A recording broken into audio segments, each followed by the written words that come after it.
एक ब्राह्मण थे तो तीर्थ यात्रा करना चाहते थे।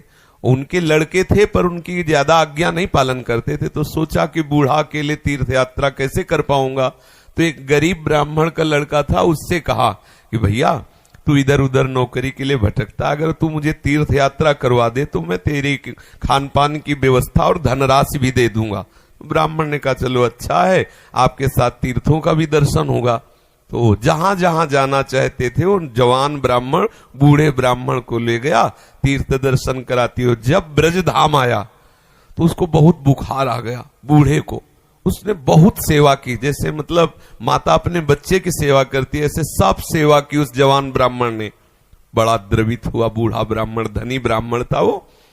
तो गोपाल जी के दर्शन जब करने गया तो उसने कहा बेटा तुमने बहुत सेवा की है, तुम्हें क्या दे सकता हूं। मेरे एक बेटी है, बहुत सुंदर है बेटी और बहुत धन संपत्ति है, मैं तुम्हें दूंगा।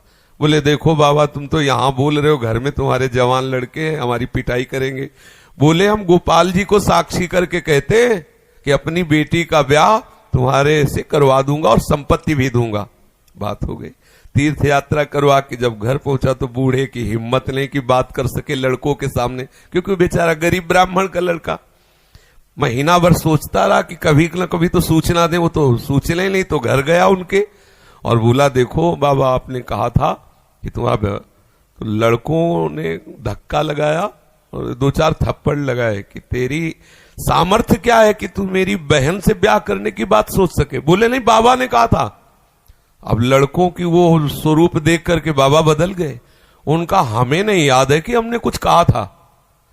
अब उसने कहा अरे नहीं तुमने तो गोपाल जी के सामने कहा था। उनका हमें याद ही नहीं कि हमने तुमसे कुछ कहा है।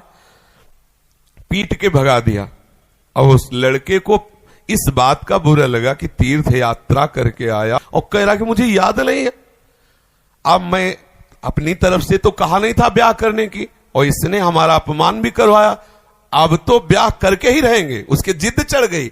उसने पंचायत बुलाई और पंचायत में कहा कि इसने हमें तीर्थ यात्रा के लिए प्रेरित किया, तीर्थ यात्रा ले गया, मैंने इसकी सब सेवा की, इसने ठाकुर जी के सामने मेरे ब्याह की बात कही।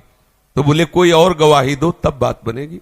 बोले गवाही में तो केवल हम ही और ये बुढ़ा और ठाकुर जी थे। तो बोले अब भाई गवाही तो दो में क्या, तुम जो कह रहे हो कि इन्होंने कहा वो कह रहे नहीं कहा, तो तीसरा चाहिए।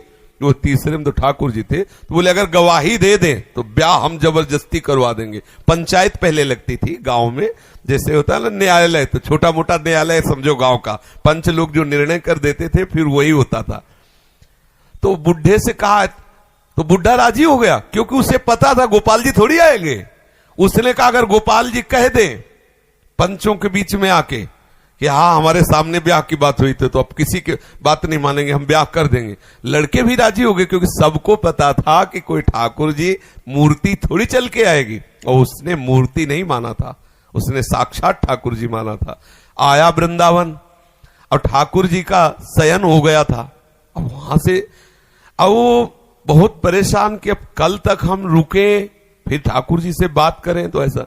अब दरवाजा बंद थे, खटखटाया, क्योंकि उसके लिए मूर्ति थोड़ी है। और कहा सुनो गोपाल जी, हम तुमसे ये पूछने आए कि वो जो वृद्ध ब्राह्मण था उसने कहा था कि नहीं तुम्हारे सामने ब्याह की बात। 2-4 बार आवाज लगाई तो वहां से तो कोई उत्तर नहीं आया। फिर बहुत जोर से बोला भड़बड़ा के, देखो हम तुम्हें चैन से सोने नहीं देंगे, हम पैदल चल के आए, भूखे हैं, और आप ब्याह की समस्या है और आपको इसका उत्तर दे। छोटी मोटी बात होती तो छोड़ देते, ब्याह की बात है। ठाकुर जी ने अंदर से कहा मूर्ति कहीं चलती है, वहां चल के, जब बोले मूर्ति बोलती तो चलेगी क्यों नहीं। ठाकुर जी फंस गए। ठाकुर जी ने अंदर से कहा कि कहीं मूर्ति वहां जाके थोड़ी उड़ीसा में वहां जाके साक्षी थोड़ी देगी, मूर्ति चलती थोड़ी है। बोले महाराज जब मूर्ति बोलती है तो चलेगी क्यों नहीं। अब ठाकुर जी विवश हो गए। ठाकुर जी बाहर निकल के आए और सब सेवक लोग सुला के गए थे। समझो कितना भाव में दम है। उसने देखा बहुत सुंदर गोपाल जी साक्षात ठुमुक ठुमुक कर करके आए, नौ किशोर। बोले देखो हम चलने के लिए तुम्हारे भाव के कारण राजी तो है, लेकिन भोग राग की व्यवस्था, क्योंकि हम वृंदावन के ठाकुर, हमें तो चक माल चाहिए, हमको चना चवेना में तो रुकने वाले हैं नहीं, रबड़ी गुलाब जामुन ये सब चक्कर चाहिए। तो बोले देखो कुछ रुपया तो है, अब शादी का चक्कर, इसलिए व्यवस्था तो तुम्हारी बनाएंगे ही हम। तो बोले कैसे चलोगे? बोले चलेंगे तो हम पैदल ही, आगे आगे तुम चलना, पीछे पीछे हम चलेंगे, थोड़ी थोड़ी देर में कुछ भोग लिए रहना, हमको भोग लगा देना। बोले अब हम चले और तुम आ रहे हो कि नहीं आ रहे हो ये मुझे कैसे पता चलेगा? बोले नूपुरों की ध्वनि तुम्हें सुनाई देगी, अगर पीछे मुड़ के देख लिया तो जहां से मुड़ोगे वही हम खड़े हो जाएंगे, आगे नहीं चलेंगे। बात तय हो गई, चल दिए ठाकुर जी। अब आप देखो क्या मूर्ति है। अब वो बीच बीच में भोग लगाता हुआ जब अपने गांव के नजदीक पहुंचा तो सोचा केवल नूपुरे बज रहे हैं कि आ भी रहे हैं। मुड़ के देखा तो ठाकुर जी खड़े। बोले चलो, बोले अब नहीं, अब सबको लिवा के यहीं लाओ क्योंकि हमारा तुम्हारा वादा था। तो बोले कोई बात। गांव में दौड़ता हुआ गया, सबसे हल्ला मचा, वृंदावन के ठाकुर पधारे साक्षी देने के लिए। अब तो भीड़ इकट्ठा हो, साक्षात ठाकुर। अब सब पंच आ गए, तो अब पंचों के सामने बुढ़े को कुछ बोलने की हिम्मत नहीं रही। ठाकुर जी ने सबके सामने उस भक्त की वचन रक्षा के लिए बोले और कहा हमारे सामने का ब्याह हुआ। अब आप सोचो, अगर ये कोई बात सतयुग की नहीं है, ये बात सतयुग की नहीं है, ये कलयुग की ही बात है। हमारी श्रद्धा, हमारा विश्वास, जैसी हम भावना, अगर ठाकुर को मान लिया कि मूर्ति है तो मूर्ति ही रहेंगे, अगर मान लिया कि हम भले नहीं समझ पा रहे लेकिन हमारे ठाकुर है तो एक दिन वो समझा देंगे कि वो ठाकुर है। जो छवि हम देख रहे हैं, राधा बाबा के पास भी ऐसी छवि थी। तो राधा बाबा से ठाकुर जी बात करते थे, ठाकुर जी मुस्कुराते थे, और हमारे सामने छवि, क्योंकि हम उन्हें फोटो मानते हैं। कभी फोटो और ये बात ना माने कि मूर्ति वो साक्षात है, ऐसी भावना करे तो अनुभव में आने लगेगा कि ठाकुर साक्षात है। जी।